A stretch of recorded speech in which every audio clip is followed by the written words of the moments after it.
اور اقبال کہتے ہیں اہل نظر کے پاس بیٹھو، اہل نظر سے سنو، کھول کر آنکھیں میرے آئینہ افکار میں، آنے والے دور کی دھندلی سی ایک تصویر دیکھ، آنے والے دور کا عکس اتار، آنے والے دور کو دیکھ، اقبال کی نظر سے دیکھ کہ آنے والا دور کیا ہے، آنے والے دور میں کیا ہوگا۔ آنے والا دور اسلام کے غلبے کا دور ہے، اسلام کی قوت کا دور ہے، اسلام کے اس دنیا کے اوپر عالمی نظام کا دور ہے، اور اسلامک ورلڈ آرڈر کا دور ہے۔ آنے والا دور ایک نئی صبح طلوع ہو رہی ہے، ایک نیا سورج طلوع ہو رہا ہے، ایک نئی روشنی نکل رہی ہے، ایک نئی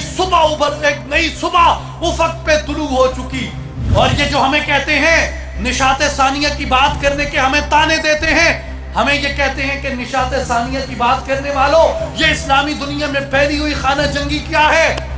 میں اسلامی نشاط ثانیہ کے ان ناقدوں کو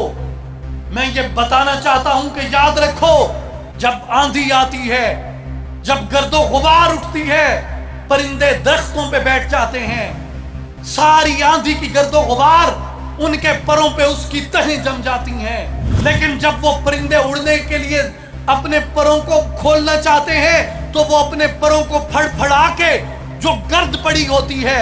جو گندگی پڑی ہوتی ہے، جو خاک پڑی ہوتی ہے، اس خاک کو اپنے اوپر سے اتار دیتے ہیں۔ نو آبادیاتی نظام کی، مغرب کے کالونیلزم کی آندھی آئی، پوری اسلامی دنیا کے اندر چلی، پوری اسلامی دنیا جزوی طور پہ یا کلی طور پہ اس کی لپیٹ میں آ گئی، اور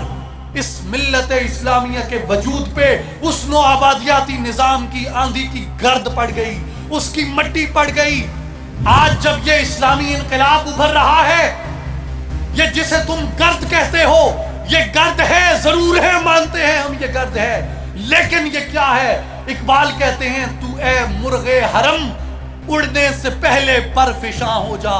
اے اس امت کے نوجوان، پرواز بھرنے سے قبل، اڑنے سے قبل، یہ مغرب کی گرد جو تیرے پروں کے اوپر پڑی ہے، اس گرد کو چھٹک دے، اس گرد کو اڑا دے، تو اڑنے سے پہلے پر فشاں ہو جا۔ یہ گرد، یہ اندھیرا جو تمہیں نظر آتا ہے، یہ گرد جو تمہیں اسلامی دنیا سے اٹھتی ہوئی نظر آتی ہے، یہ ملت اسلامیہ کے نوجوانوں کی پرواز ہے۔ او کم نظروں، او چھوٹی آنکھوں والوں، او کم بصیرت لوگوں، اس گرد کو دیکھتے ہو، اس گرد کی اوٹ میں تمہیں چھپا ہوا کاروان نظر نہیں آ رہا جو اسلامی انقلاب کی صورت میں امریکہ سے لے کے فلپائن تک اٹھ چکا ہے۔